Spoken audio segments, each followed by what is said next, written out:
Welcome into the PFN Bengals Podcast. I'm Dallas Robinson. He is Jay Morrison. Jay, draft is coming right up, 1 week away. We've decided to open up the Bengals mailbag to try and answer as many questions as we can from our listeners this week as we possibly could. And thank you to all the listeners who submitted questions on Twitter, on YouTube, and DMs.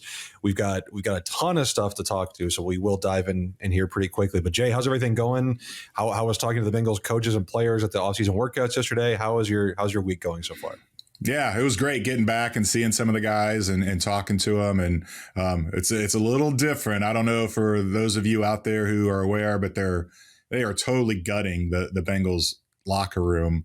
They're shipping in brand new lockers from Texas. They're doing all kinds of other construction right now. So not only are they not in there now, the deadline is close to they might start the season in these auxiliary locker rooms, which is going to get really interesting. But the ones they're in right now are very small. It's very cramped, very tiny, but nobody seemed too upset. The offensive and defensive linemen are in a separate locker room from all the other guys. And I had heard where some of the offensive linemen were asking, where's the media? Because they knew that we were going to be there that day, but they had different schedules, and we all went into the other locker room. So they were ready for us. Everybody seemed to be in a good mood. It's that stereotypical first day of school where everybody's just glad to be back and see each other, and they were actually kind of warmly greeting the media, which was good to see. We'll see how long that lasts, but it was good. It was good to be back and felt like you don't feel like football's right around the corner, but you feel like you're progressing towards it. Yeah. It sounds like they missed you, Jay. That's what I'm getting. It sounds like they missed you. They were happy to see you. That's great. I love to hear it. But yeah, it's everything is right around the corner. It does feel like we're on the precipice of something, and we are. I mean, the draft is right around the corner, and it feels like it's all kind of going to hit us here next week. Something happened this week, I think, that affects the Bengals, and we'll get right into that with our first question in our mailbag, which is the Eagles extended Devonta Smith yesterday. 3 years, $75 million, about $34 million guaranteed. This has obvious effects for the Bengals and Tee Higgins. The Eagles are in a similar spot with A.J. Brown, that they have 2 wide receivers that they wanted to pay. They figure out a way to do it.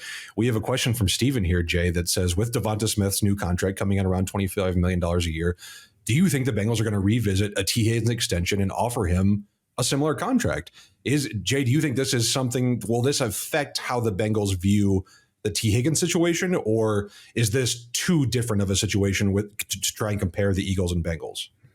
I think it's a really similar, because you've got Jalen Hurts too, who just signed a massive deal. So you've got 2 top receivers, you got the top quarterback on a huge deal, but I don't think the Bengals are ever influenced by outside stimuli.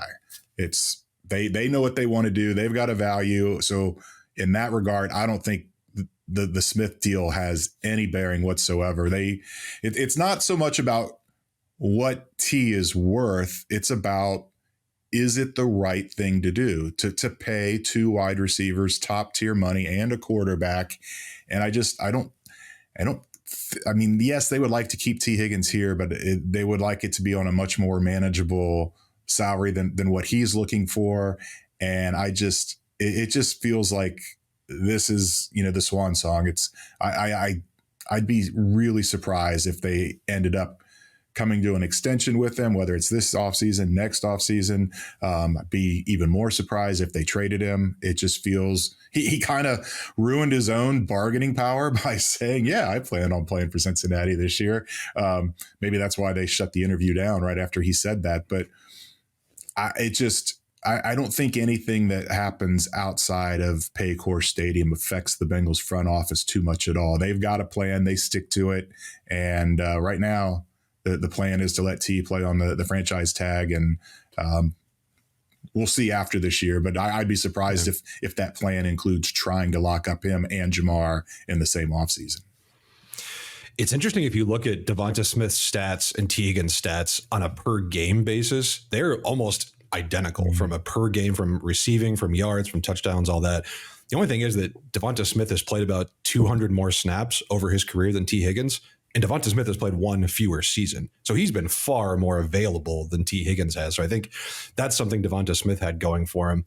I agree that this is a similar situation, and this is something the Dolphins are looking at too. They're already paying Tyreek Hill $30 million. Jalen Waddle is up for an extension. There are a lot of teams around the NFL, I think, that are looking at this and saying, can we afford to pay 2 guys? I think the thing you have to look at that's different between the Eagles and the Bengals is that the Eagles do every single thing they can to wring every last dollar out of their salary cap. Mm-hmm. So they're using void years, they're using options, they're using restructures to push all the money they can to the forward. So Jalen Hurts' cap hit's very low. A.J. Brown's cap hit is very low. They're going to do everything they can to fit as many talented guys on their roster as they can. Ben Solak from The Ringer posted this yesterday. The Eagles are going to have the 4th highest paid quarterback, 4th highest paid running back, 4th highest paid receiver, 5th highest paid receiver, 5th highest paid tight end, 4th highest paid offensive tackle, 5th highest paid offensive tackle, and the highest paid offensive guard. The Bengals are never going to be in that realm. They have 2 guys who are among the top 10 at their position. Joe Burrow's number 1 among quarterbacks, obviously. Jay, you've given me tons of quizzes on this show. Do you have any guess who the other player is who is among their top 10 at their position on this Bengals roster? And I'll give you a hint. He is number 10 at his position. There's only one. I get Trey Hendrickson. It's not Trey. He just fell out. It's Logan Wilson. He is number 10 among off-ball linebackers. He's the only guy. The Bengals just don't do this. They're not trying to wring every last dollar. They're using more traditional contract structures. So that's a difference. The other difference is the Eagles are probably planning for A.J. Brown to be off their roster or at least at a reduced cap hit by the time Devonta Smith's extension actually kicks in here in a couple of years. Bengals are in a different situation. They've got Jamar Chase that still needs an extension. Mm-hmm. They don't have the runway that the Eagles have with two more years at cheap rates with Devonta Smith. The Bengals have Tee Higgins 1 year left at a very high franchise tag salary. So there are differences, I think, that gave the Eagles advantages here. The Eagles are also having an advantage because they moved first like they always do. They got ahead of the market. They beat Justin Jefferson. They beat Jamar Chase. They're setting the market that other teams are going to have to beat. I think there are similarities in terms of it's 2 highly paid receivers. How do you get it done? But from a perspective of how these teams are built, it's just easier for the Eagles to get this done than it's ever going to be for the Bengals to do. Yeah. The Eagles spend like I did in college. Just run up the credit card and worry about it later. And the Bengals are never going to be that way. They've said it. That they don't value 1 year more than another. There's never, let's go for it this year and mortgage next year, mortgage 2 years down the road. It's just a different way of doing business. Fans can argue and debate whether it's the right thing to do, but you're never going to change it. That's the way they're going to operate. It's the way they've always operated. And you have to sit back and hope and trust that they know what they're doing. If you're a fan of this team, and just accept the constraints that they work within. The other question we had on T was from Greg. Is there any buzz on trading T, and what would it take? I think at this point that ship has probably absolutely sailed. I mean, you mentioned to Jay that T kind of let the cat out of the bag and said he's comfortable playing here. I asked Jason Fitzgerald this question on his Over the Cap podcast last week, just to kind of get his take on it. He's a guy I really respect how he thinks about the NFL. He said the same thing, that he thinks T will play out this season, maybe a tag and trade in 2025. I still think that's the most likely scenario. As far as what it would take, I think it would take a first-round pick at this point, maybe a top 40 pick where the Bengals could feel like they could get some sort of immediate replacement at wide receiver. Just don't see another team offering that at this point with the contract they have to give T. So any kind of notion that T is going to get moved at this point, I think we can probably put that to bed. Yeah, I agree. I mean, not only is the ship sailed, it never even entered the port. It just always felt like a long shot. And, but yes, something crazy comes along, the Bengals will listen, but nobody's offering crazy at this point. Let's move into free agency a little bit. This question is from Carson. Will the Bengals attempt a splashy move at any point? Or is this the kind of unsexy offseason where you shore up the trenches, you add depth, etc.? That's pretty much what the Bengals did, I think, was do more of those solidifying moves and not try and go for the splashy moves. I think that time has probably come and gone, the time for a splashy move. I mean, at this point in free agency, I guess they could have gone after Christian Wilkins to play defensive tackle. They could have signed Mike Oweno to play right tackle. But I think just given how this free agency class lined up, it always seemed like taking more bites at the apple at lower cost contracts always seemed like it was kind of going to be the way to go. And that's just how it played out. Yeah. I mean, I don't even know what would qualify as splashy at this point. I mean, not that they would ever do it, but like a player like Odell Beckham Jr., I don't know what. I guess we would have to ask from Carson what he would define as splashy. Now, I think one thing that would go beyond routine that could happen is a player for player trade, mid training camp, late training camp, something, that we saw a few years ago. I know we had another question from Bengelman Brother about this, about would they consider moving Dax Hill and kind of a similar move to the Billy Price for BJ Hill. And I think they would if they draft a cornerback early who plays really well in training camp. And if DJ Turner is clearly better than Dax Hill, they would be so loaded in that secondary. It would almost not make sense to not try to see what you can get for him. The one caveat to that is when they traded Billy Price, another first round pick, he had already played 3 seasons. 2 of them, he was pretty much a starter. I think you knew what he was at that point. I think the jury's still out on Dax, and maybe training camp is when the verdict is rendered, but he's only had 1 year as a starter. He still has 2 years left on a rookie deal. Do you want to pull the trigger that soon? I think they would have to really feel comfortable about what they landed in the draft and what they were seeing in camp. But that's it. That's the only thing I could see that would even kind of qualify as flashy that they could do from this point on. It'd be interesting if they kind of gave up on Dax at this point, because like you said, he's really got 1 season under his belt where he was able to show anything. I mean, you're giving up on a guy you took in the first round who's got 2 years plus a 5th year option on his contract. I mean, that's giving up pretty early. The 2 teams that I kind of looked at for the Saints, or for Dax and Hill, one is the Saints. I just keep thinking the Saints would make a decent trade partner in a number of ways for the Bengals, but they're looking for a safety to play out alongside Tyrann Mathieu. I wonder if they'd be interested in doing some sort of trade. The other one I thought would be the Seattle Seahawks. They hired Mike McDonald as their head coach this offseason. Yeah. He coached Daxton Hill at Michigan. He likes having Daxton Hill. He had Kyle Hamilton in Baltimore, that kind of do-it-all safety. I wouldn't be surprised if Mike McDonald says, if we can get Daxton Hill at, I would guess would be pennies on the dollar, why not do that? I don't really know what Daxton Hill would be worth at this point. I mean, certainly not a first, not a second. I'd be surprised if he could get a third. If it's a player for player thing, I don't know that Seattle has a ton of guys that the Bengals would want. The one guy I kind of thought was maybe they drafted a center in the 5th round last year named Olu Oluwatimi. You're trading a former first round pick for a guy who was chosen in the 5th round last year. You're really giving up on Dax Hill at that point. Maybe they'd be interested in pursuing some interior offensive line depth like that. I don't really know. I'd still be surprised if they traded him, honestly. I guess if they took a first or second round corner, and you're right, they just have too many guys there that they see what they could get for him. But man, it would feel like giving up on him early without ever really giving him a true chance at what you want to see from him. Right. And I mean, it's a nice, I don't know if you say ace to have in the pocket, but injuries happen, and to have a guy like that, I mean, he wouldn't be happy to be on the bench this year, but to have that kind of depth at any of those positions, he could fill in at outside corner, slot, safety, wherever it might be. Yeah, that's why I think it's not quite apples and oranges, but it is a significantly different scenario than what Billy Price was, who he played one position and he 3 years into his career. It didn't look like there's a lot of upside. I think this organization still has a lot of hope for Dax Hill's upside, and they just know it's on them to figure out where to put him to achieve that. And you're going to have to get lucky to identify and acquire another BJ Hill type too. I mean, that was an extremely lucky, like good on the Bengals for identifying him and getting him and trading for him, but you're just not going to find a trade like that every day. That was such a valuable trade. You're going to have to get lucky to find that type of deal again. Let's continue with free agents here. These 2 questions are pretty similar, so let's stick these together. From Matt: did the Bengals have more money to spend? It just got conservative in free agency. They waited too long to get any DT besides Sheldon Rankins.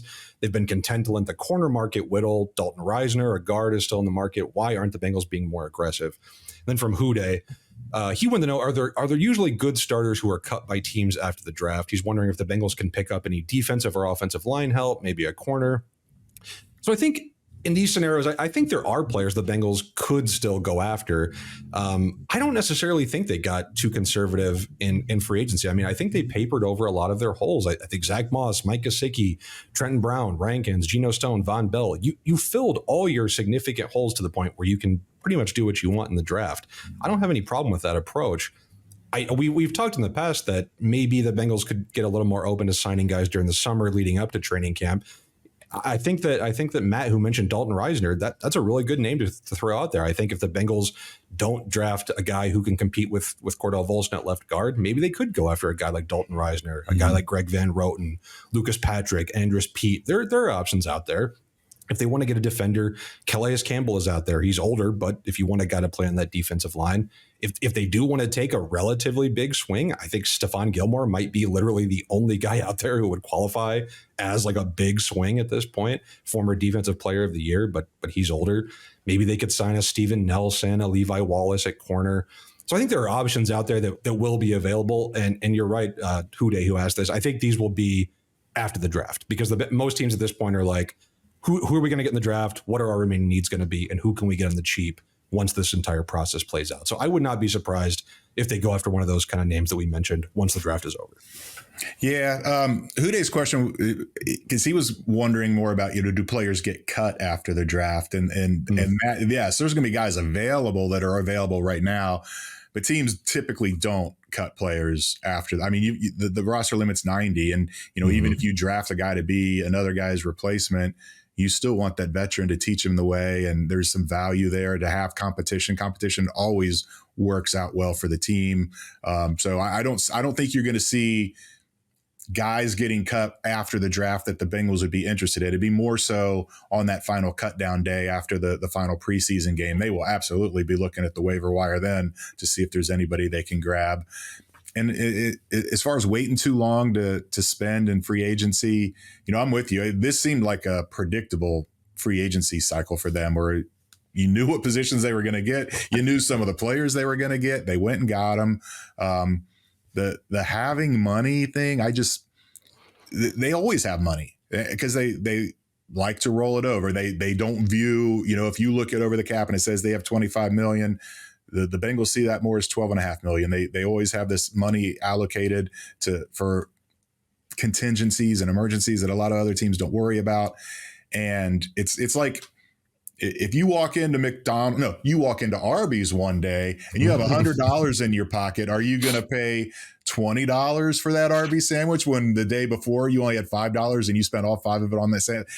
They have value on guys, and that value doesn't change based on how much money they have. So I don't think that it was a case of being too conservative. I think maybe the only conservative part of free agency was how they handled DJ Reader, where I think maybe they thought no other team was going to be willing to pony up and give him a huge deal with him still not being able to pass a physical and still being a few months away from being fully healthy.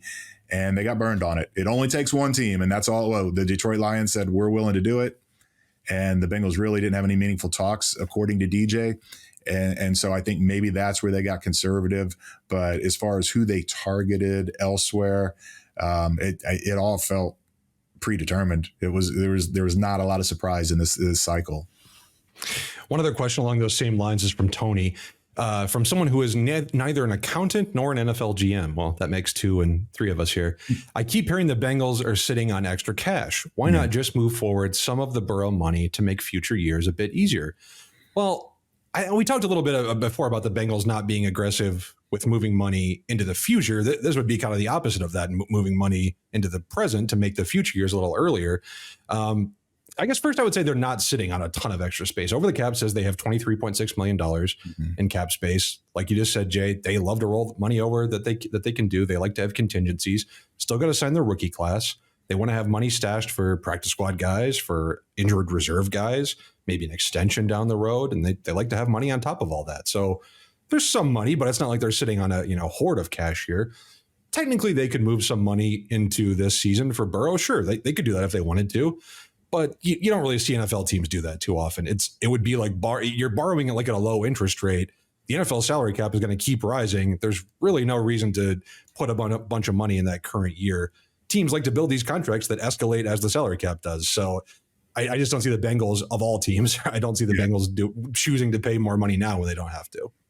And it's not even that much of a question of philosophy. It is practicality. That Burrow contract was meticulously negotiated and structured. It just, to rip it up 7 months later and restructure it, that doesn't make a lot of sense. whichever way you go, backloading it, front loading, however you want to move it around. They constructed it the way they did. And I'm talking about they being the Bengals and they being Burrow and his people for a reason. And yeah, it just wouldn't make sense to, even if they were in cap hell right now and they needed to do something, that wouldn't make much sense to redo a deal like that so quickly. And there are rules too that the NFL has to prevent you from front loading too much. I think it's the 50% rule where your cap charge in year one has to be at least 50% of the cap charge in year two. So you can't just front load a contract and get it all out of the way. The 49ers got into some trouble with this with the Jimmy Garoppolo deal a few years ago, and other teams have kind of gotten in trouble with this. So the NFL has built in rules to prevent that. Let's turn the page of the draft here, Jay. Like I said, one week away, 1 week and a couple days until the draft. This one's from Levi to kind of start us off on the draft. How big is the Bengals' week 18 right now, week 18 win right now, in a bad way? So what Levi's talking about is what spot would the Bengals be in had they lost that week 18 game? Should teams start throwing week 18 to improve their draft capital? Jay, your thoughts? Well, we'll know in 9 days how big it is, because whoever gets selected at 14, 15, 16, and 17 are the guys they will be missing out on. They probably would have picked 14th had they lost that game. There's a couple other teams that they were tied with at 9 and 8, and they're picking behind them because they had the stronger strength of victory, and that would have been the case as well. If with the teams they were tied with at 8 and 9, so 14 I'm pretty sure that's where they would have picked. Throwing games, I don't know. It's kind of the same way as the Bengals' philosophy is, you never sell out one for down the road. It means too much to these guys. An organization can kind of tank by the way they structure a roster, but players and coaches, it's really hard to not give your all in this game. You're going to get hurt. Bad things are going to happen. And that game meant something to the Bengals. It cost them 4 draft picks, but that stain of going 0-6 in the division was something that they were adamant. They did not want that. The winning record, 9 and 8, 8 and 9 doesn't seem like a lot. It is nice to say 3 straight winning seasons. That wasn't as much as avoiding the 0-6 mark. And everybody can say, you're playing the backup Browns, and you were, but that doesn't matter as far as internally how they view themselves as avoiding an 0-6 finish. That would have been really, I don't know if embarrassing is the right word. Maybe it would have been to some of them embarrassing, but I have no problem with the way they handled that game. Especially, Joe Mixon kind of getting to go out on top. Everything that went into that game, I wouldn't have done anything different. Yeah, I mean, it definitely could have an effect. I mean, they could have been ahead of the Saints, who might take an offensive tackle at 14. They could have been ahead of the Seahawks at 16, who very well could take an offensive tackle or guard. So it could have an effect. I mean, maybe they miss out on, I don't know how the Bengals have these guys ranked, but maybe they miss out on Talise Fuaga and end up with Amarius Mims when they could have had the reverse. We don't really know. I mean, we're never really know how it would have turned out if the Bengals would have been a little earlier in the first round. But I mean, you've seen a team do this. The Eagles did this in the final game of 2020. I mean, they basically threw their last game. It helped them get the 6th pick in the 2021 draft. And then that they traded Devonta down. Smith, right? I was going to say it circled back, and they ultimately got Devonta Smith. It all comes full circle. So you've seen teams do this in the past, but you're right. I think there's just too much on the line for the coaches, for the players. Obviously, it's the game film is their resume. They're not going to tank it. You're right. It's an organizational decision more than an on-field decision. Mm-hmm. I'm not against targeted 1-game tanking like the Eagles did to get a better draft position. I'm not. And if the Bengals had done that, and I guess you never come out and say you're doing that, but you could almost make it obvious. Like I remember the Eagles doing in that game. You make it kind of obvious what's going on. I wouldn't have been against it, but I also understand what you're saying, Jay, that there are these kind of intangible factors, right? That maybe it's easy for me to say at home behind my computer, oh yeah, throw the game, get a couple extra move up in the draft, the first round. It's easy for me to say. It's harder for the guys on the field to do that, and for that to be the way you go out in the season and end 0-6 in the division. There's a lot of intangible things I think that maybe me at home specifically that I'm not thinking of, instead of just saying, oh, you're getting 4 better positions of draft position. So I think that's a good point to make. There's also that evil darkness lurking in every shadow now with the betting angle, and you start very good point, tanking games and things like that. It's gonna pique some interest from some very important people. That's a very, very good point. Next question here from Steven. How would you feel if the Bengals went cornerback in the first round? I guess I wouldn't be surprised at this point just because the Bengals love taking cornerbacks, but I feel like you're pretty well set with Cam Taylor, Britt, and DJ Turner and Mike Hilton as your starters. You've got DJ Turner as depth. I think you could pick a cornerback at some point. I just don't know that it needs to be in the first round. I think there's only really two guys I think the Bengals would even consider at 18, and that's Terry Arnold from Alabama and Quinyon Mitchell from Toledo. I think even then there's some debate on whether either of these guys is going to be a true impact contributor at the NFL level. Yeah. For me, I think it could just be overkill. I really do. I think there's too much opportunity cost of not going with other positions that are bigger needs, both immediate and long term, where you could just kind of hold off till day 2, maybe even day 3 before you add another cornerback. I don't think round 1 is the way to go. Yeah, I'd be mildly surprised. Like you said, the history is there, but this draft class doesn't suggest it.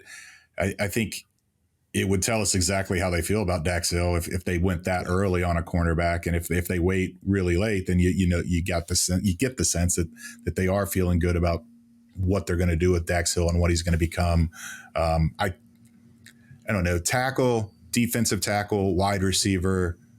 I think those are locks. They're going to have at least one of each of those by the time they get to Saturday. What they do with that 4th pick, I think cornerback is at the top of the list, but there's a lot of different directions it could go. So first round, yeah, I wouldn't be stunned, but I would be mildly surprised just based on need and based on what this cornerback class is.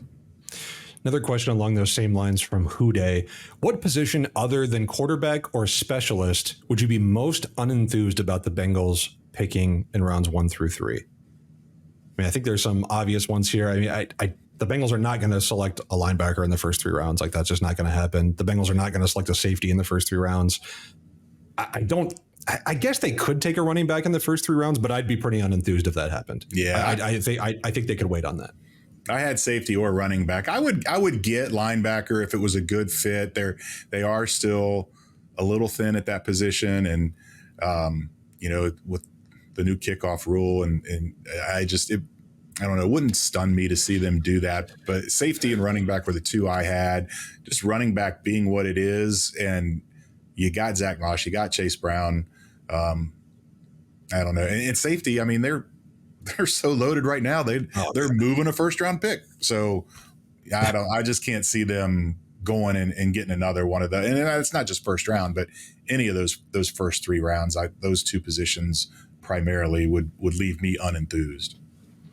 This one's from Luke G. Which nose tackle do you see the Bengals favoring in this draft? I mean, this has been something we've talked about a lot, and it's an interesting question. Are the Bengals, is this something they're going to prioritize after losing DJ Reader, and how high are they going to prioritize it? How high do they value kind of that bigger body, that guy who's primarily a run stopper, but can maybe add something as a pass rusher? I still, I know Tavondre Sweat, we talked about his off-field stuff last week, and there's a lot of off-field stuff there. Depending on how far he falls, I still think he's got to be in consideration. He is kind of the perfect replacement for DJ Reader. He's really the only one of these big body nose tackles that I feel really has any pass rush productivity in him that could really be a contributor.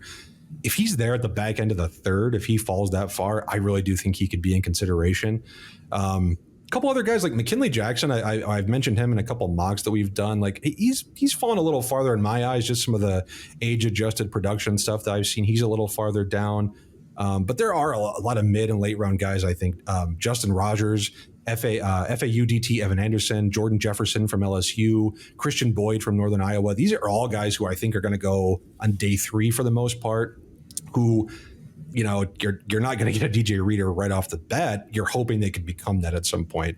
And so it's a good question. I do wonder where the nose tackle need fits in the Bengals' priority and how early they're willing to take that position.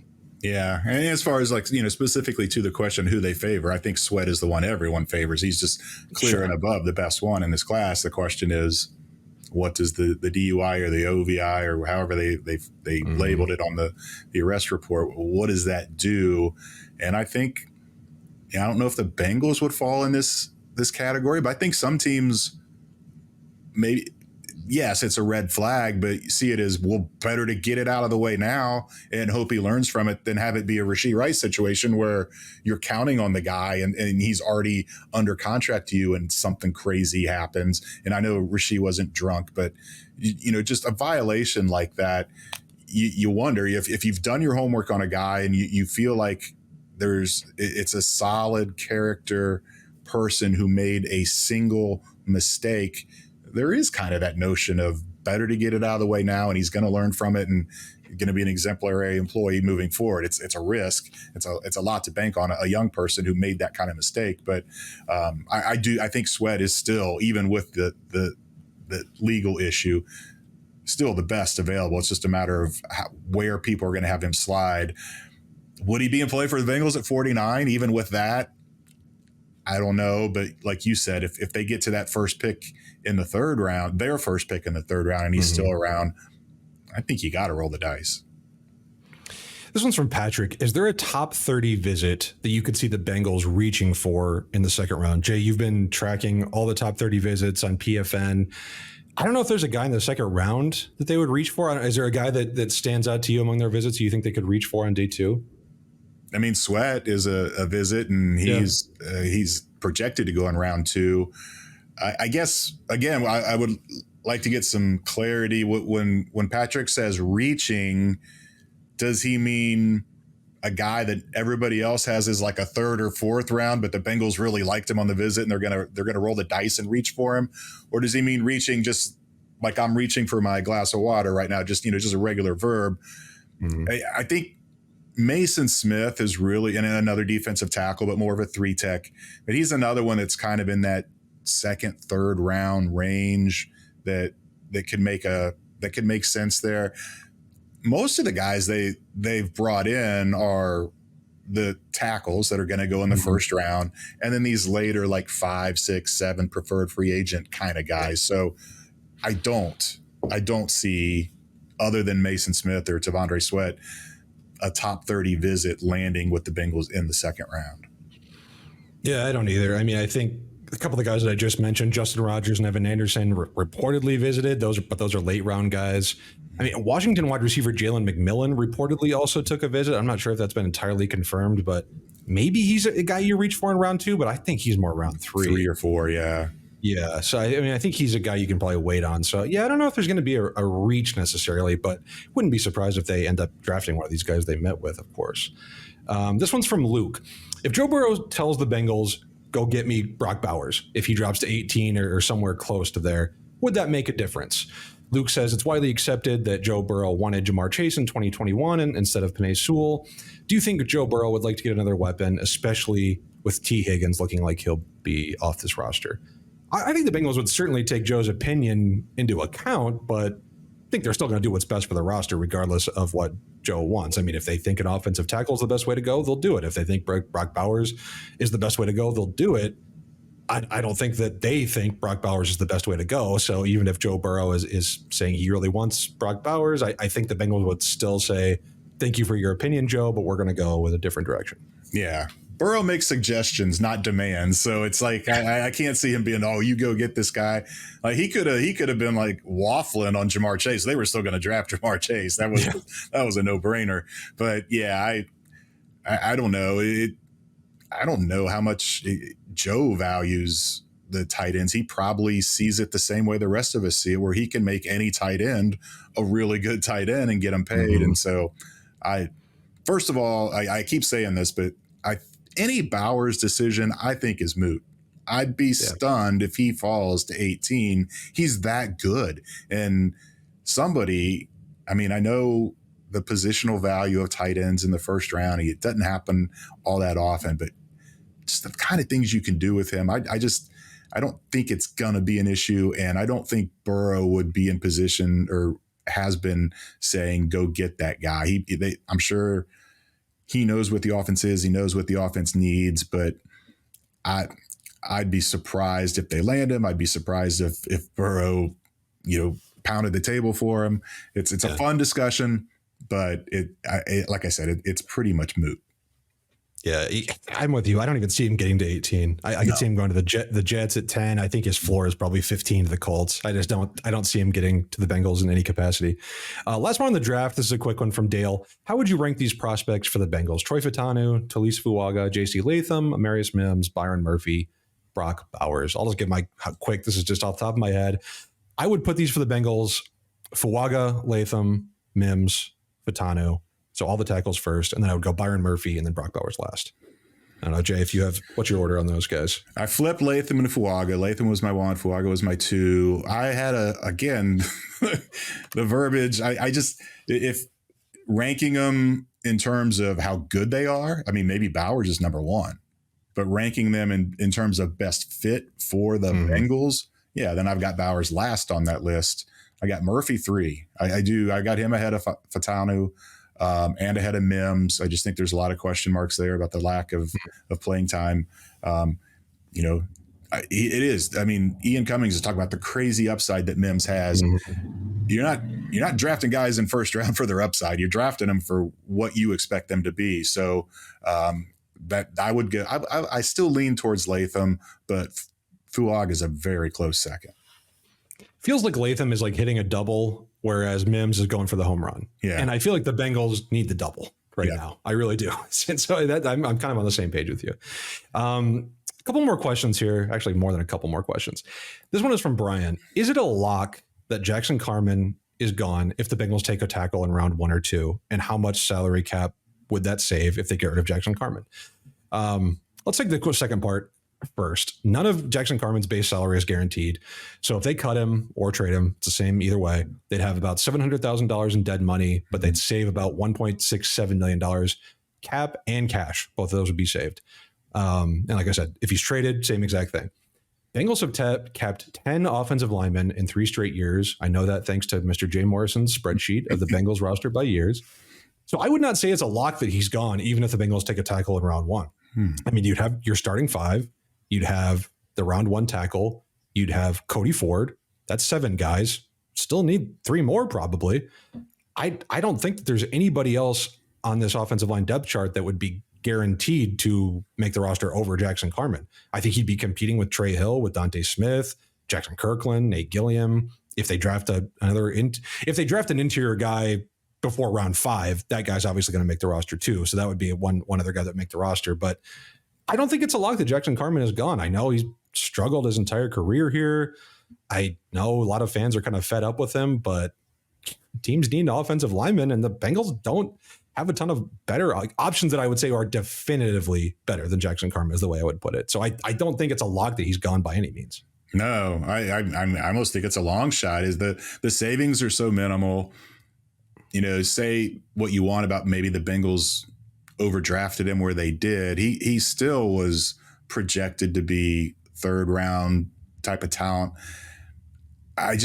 You don't want to give up on a position that is so lacking in the league right now. Everybody's looking for tackles, and even if he doesn't make your 53, I mean, is a team going to claim him off waivers? I don't know how likely that is. And you can bring him back on the practice squad and he sticks around that way. I think it's a long shot that he's here in 2025. But there's just depth is too important at that position, and just drafting a tackle. Now, if the tackle comes in and plays gangbusters and maybe beats out Trent Brown, then yeah, maybe they move on from Carman. But I think he plays this out. It's the final year of his deal, and if they hadn't cut him by now, if it was a lot of shenanigans going on, and if he wasn't pulling his weight and doing the kind of things he was supposed to be doing, I think maybe they would have released him by this point. But it's just been more about not being able to win competitions in camp, not being able to produce when called upon, and they still see that upside, they still see that potential, and they don't want to cut bait until they know for sure that it's not a possibility. So I see him sticking around one more year, regardless of who they draft. It's still hanging on to that upside from that Bills playoff game. I mean, he played well in that game. I mean, you've seen it can be done. Yeah. It can be done. I submitted a trade, or talked about a trade earlier this year. We're sending Carmen to the Saints for Kalen Saunders, who's defensive tackle. I still think that could be an option, maybe, if the Saints need offensive tackle help. A listener named Steve-O proposed sending Carmen to the Saints for Trevor Penning, who is also an offensive tackle. Don't think that one's likely, Steve-O. Unfortunately, Trevor Penning was a first-round pick. He's younger. He's got 2 years and a fifth-year option left on his contract. Carmen has 1 year left. Trevor Penning has struggled. The Saints might be ready to move on, but that's not the type of deal I think the Saints would make. No, the Bengals would. The Bengals would run. The Bengals would, absolutely. Absolutely, yes. Similar vein here from T. Willie. Which of the following are on the Bengals roster in week 1? Jackson Carman, Dante Smith, Cody Ford, Trey Hill. I don't think this is just one of them. I think this could be a multiple choice, Jay. I mean, who do you have out of these 4? I think Cody Ford's a lock. I mean, for sure. They re-signed him this year. He instantly, as soon as they put on the pads in training camp last year, took over that swing tackle job. They like him a lot as a backup tackle, and he can also play guard. So I think he's the most likely to be here. Second most likely, someone Carmen and Hill. I mean, Hill hasn't done anything, but they don't have a lot of backup in the interior, and they must still see some potential in Trey Hill. They drafted him. So just based on need, I think he might be slightly ahead of Carmen, but I put those two pretty close. And then, I think the end might be here for Deontay Smith. Yeah, agreed. I've got the exact same order. I would be surprised if the Bengals 10 offensive linemen is not something like their starting 5, Cody Ford, round 1 tackle, Jackson Carman, Trey Hill, and then like a mid-round interior backup that they take in round 3 through 5 or something like that. Or if they don't end up with that interior guy, they go out and sign a Dalton Reisner or a Greg Van Roten and they add a veteran into that mix. I think that's what you're looking at for your 10 guys, assuming they go with 10, as they did the past 3 years. This one's from Brian. When is the Evan McPherson extension coming? I mean, we've all got eyes on Tee Higgins, on Jamar Chase, but let's not forget Evan McPherson. He's out there. He's due for money. Is this something that's going to happen? Are the Bengals going to go out and pay their kicker? I would think they would. Yeah, it makes too much sense. I mean, you look at the top 10 kickers right now. They're all 7 of them are on 4-year deals. 3 of them are on 5-year deals. They're all making an average annual salary of $4 to $6 million. It's like a template. It's just a matter of when you're going to pull the trigger. So July 15th comes, is unlikely as the Tee Higgins extension is, it goes away completely then. And then the start of the regular season comes, and the whatever minimal chance there is of Jamar being extended this offseason goes away, not by rule, but just kind of by practice. Once the regular, they don't typically do those big extensions. The last time the Bengals extended a kicker was Randy Bullock, and they did it in week 2 in 2018. Kind of the same thing. You get to that point, you get past the deadlines with the bigger guys, and then you say, okay, we're gonna do this now. So maybe Evan comes between July 15th and the start of the regular season, or maybe it's right after the start of the regular season. But they know what that money is going to be. Pretty much. They know what the structure is going to be. It doesn't make sense to not get it done. So I would say that we will probably see him extended, at some point in 2024. Do you think he'll be the highest paid kicker? I mean, Jake Elliott and Justin Tucker are at $6 million a year. As you mentioned, 4-year contract, 6 years, $24 million. Could McPherson hit 6.25 million, 6.5 million? I think it's possible. I think the cap increase helps here too, because the cap is going up by so much that maybe you're saying, oh, well, we can afford to pay a specialist like Evan McPherson. We can afford to make him the top paid at his position. I wouldn't be surprised if they hit the top of the market when they eventually do this deal. Yeah, and do you want to dick around with that much of or that little of a dollar value? I mean, he is one of the best kickers. That he's been so important to this team. He's changed the way they call plays when they get on the plus side of the 50. He could, if that's what he's demanding, if he wants to be the top paid kicker. I could see the Bengals maybe negotiating a little bit and trying to get concessions elsewhere. But yeah, it wouldn't surprise me to see him be the guy, the highest paid guy. This next question is from Governor Chief. How is DJ Ivy's recovery going? DJ Ivey is kind of like the forgotten man. We're talking about all this cornerback depth and whether Bengals will take a round 1 or round 2 corner. DJ Ivey's still on this roster. He tore his ACL on December 16th. So that kind of gives you the timeline of where his recovery is going. I don't know if we've heard anything, Jay, on how his recovery is going, but I mean, I think you have to at least, I don't know how much you factor him into the cornerback equation. I mean, he's a late round pick coming off an ACL in his rookie season. I'm not sure how much you can really factor him into anything at this point. If anything, he's like a luxury. He's icing on top of the cake if he comes back and plays. I don't know if we've heard anything about how he's doing in his recovery or not. Yeah, Zach was asked about him yesterday, and he said him and Tyson Anderson are in the facility every single day doing the rehab. Both are coming along great. But you're right. You're talking about a December ACL. That's, best case scenario September, and we saw it with Awuzie, where sometimes those guys with a lot of cutting and planning, it takes a little longer. He is kind of a luxury as a cornerback, but he was really coming on as far as special teams go, and that's how he got hurt, was playing special teams. So I think we will see him back in action at some point this year. I don't know it's going to be week 1. That's a quick turnaround from a December 16th ACL. Yeah, maybe a pop list guy to start the season. I would think to stash on that list. Let's see. This one's from Governor Chief as well. With the kickoff rule change, who are some players you think will be in the running for kick returner? We talked about the kickoff rules a little bit, Jay, a couple weeks ago on this episode. I think the Bengals have some guys on their roster who could do that. Charlie Jones returned a lot of kicks at Purdue in college. I think he's got to be the number 1 guy still, but there are other people on this team that could do it. Travion Williams, Chase Brown, Trent Irwin has done it. Chris Evans, if he's still on this roster come week 1, I think could do it.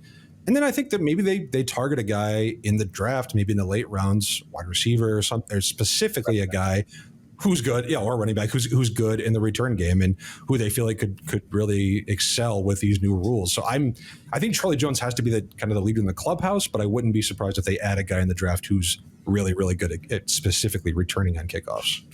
Yeah, because they drafted Charlie to be the heir apparent to Tyler Boyd in the slot. I don't know that he's proven that yet. I think there's still a good chance that whoever they draft on Thursday or Friday of the draft is going to be an inside-outside guy that can play a lot in the slot. Now you've got Gesicki to play a lot of slot, so that does free Charlie Jones up. Chase Brown, we asked him about it yesterday, and it was, I don't know, it wasn't, I'm not doing that, but it was, whatever they want me to do kind of thing. And it didn't sound like he was gung-ho, and he is going to have a much larger role as a running back. And it was returning a kickoff in practice where he injured his hamstring and had to go on IR last year.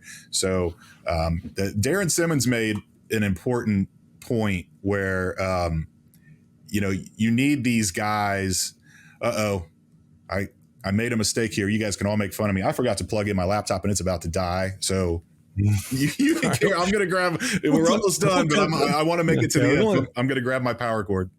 All right. We've only got one question left here, so we'll take this one while Jay is getting his power cord there. These are the last 2 questions we have that I kind of put together. This one's from Bengals United. He says, how much change do you think we're going to see with the Bengals offense this season? And then a similar question from Mark, who said, with the success that Jake Browning had under center last year as the Bengals starter, what would Joe Burrow say about whether it's changed his opinion in any meaningful way about this offense? So this is a good question because I think there will be some changes to this Bengals offense in 2023. I think it's just, for one part of it, is just the natural evolution of this offense. Of this Bengals staff has been, pretty continuous for a long time for Zach Taylor's entire run here. That's changing. Dan Pitcher's replacing Brian Callahan, offensive coordinator. Brad Thorpe is moving into the assistant quarterback job. Freddie Knighton was promoted to assistant QB. Justin Riscotti is here as the passing game coordinator. The first time the Bengals have ever had a passing game coordinator on their offensive staff. Just Jordan Salkin's here as an offensive assistant. I think all of that kind of combined will have to bring naturally some new ideas to this offense. What that's going to look like, I think that's still up for debate. Jay, you're back with us here. Rookie mistake by the 57-year-old. Okay, that's all. It's all right. It was weird. I felt kind of strange out in the limb on my own there for a second. It was very, very weird. So we're just talking about how much this Bengals offense could change next season. And we talked about all the new coaches the Bengals have brought in, the new ideas the Bengals might have. I think there will be some differences, and what that looks like remains to be seen. But as Mark mentioned, I think more under center stuff was happening even before Joe Burrow went down. I think he was helping get the running game going a little bit more. You've got more flexibility in your running game from under center. You can attack both sides of the line. You can run more traditional play action and stuff like that. I wouldn't be surprised if we see more 2 tight end sets moving forward next year with no Tyler Boyd. You're going to see, you're going to be playing 12 personnel with Mike Gesicki, which really means you're probably playing 11 personnel because Mike Gesicki's more of a slot receiver. But it's going to be a different sort of look, I think, than let's line up in 11 personnel 98% of the time, like the Bengals have been doing for the past 4 or 5 years. I think you will see, if it's just tweaks or wholesale changes, I think you will see some differences that will be a little bit noticeable next year. Yeah, the big thing for me is Zach always talked about how him and Brian kind of shared a brain and they saw things exactly the same way. And now Dan Pitcher's going to bring a fresh perspective to this. And I don't know if creativity is the right word, but just to try some new things and put in some new motions and some of these plays that other teams are leaning into. And we saw it last year where they really started moving Jamar. We actually went back to that Buffalo game, the playoff game. They really started moving Jamar Chase around. I think that could be turbocharged this year. If the wide receiver they draft has inside outside capability, and now you've got Gesicki he's not best in line, but he can play in line. Then he plays in the slot. You've got receivers you can move all over the place. You've got Chase in the backfield, and I think that's what might look the most different is just kind of a where's Waldo situation with Jamar Chase. Is where is he on every single play? Not necessarily to confuse the defense because you see where he's at, but just to stress the defense, like, oh, we weren't expecting that, and now they've got to adjust how they're playing it. So I think that's a big part of it. And then I think, they talked last year about they wanted to go under center more, and then the Burrow calf injury happened, and that kind of threw that out the window. So I would think that's on the table again as well. I think it's a great point about Jamar. Just the gravity of Jamar as a receiving threat, I think, moving him around can help you dictate coverages, can help, I think, confuse the defense is a good way to put it. It puts them on their toes. If you don't know where Jamar is going to be on every play, if he's moving around, just his mere threat of him being in different spots, I think, is going to enough to dictate coverages and get matchups that you want in the passing game. So I think that's a really good point. That is our last question. Thank you guys so much for all these questions. I think we wouldn't have been able to do this without all you guys submitting great questions about all these different topics. We will definitely have to do this again down the road, do another draft maybe this summer, or another mailbag, not draft. I got draft on the brain here. Another mailbag this summer or approaching the regular season. But thank you to everyone who submitted a question this week. Jay, anything else before we sign off here? We've got one more episode before the draft next week. We'll talk about all the latest news, rumors, updates, anything that comes in before next week. And then after that, the big show, the draft, we'll cover everything that happens. So anything before we sign off for this episode, Jay? Yeah, the next time we do one of these, you don't feel like you guys have to be pigeonholed into Bengals questions. I mean, bring some Arby's questions, bring some stats questions. I love stats questions. I love looking up stats. Bring some music questions. Dalton, I did it again. Dallas is you did it again. He's a huge movie fan. Bring some movie questions. We can have some fun and not just stick to the basics of Bengals. I enjoy it. I would hope you guys would enjoy doing that as well. So loosen up. Let's have some fun. And that's probably on me because I did say in my tweets Bengals related questions, so I'll take the blame for that one. But so that's on me. But yes, please, you're right. Please do anything. We'll answer any questions, anything you want to throw at us. We'll take it. So yes, thank you guys all again for those questions. We will be back next week to talk about the draft. So until then, thank you for listening and watching to the PFN Bengals podcast.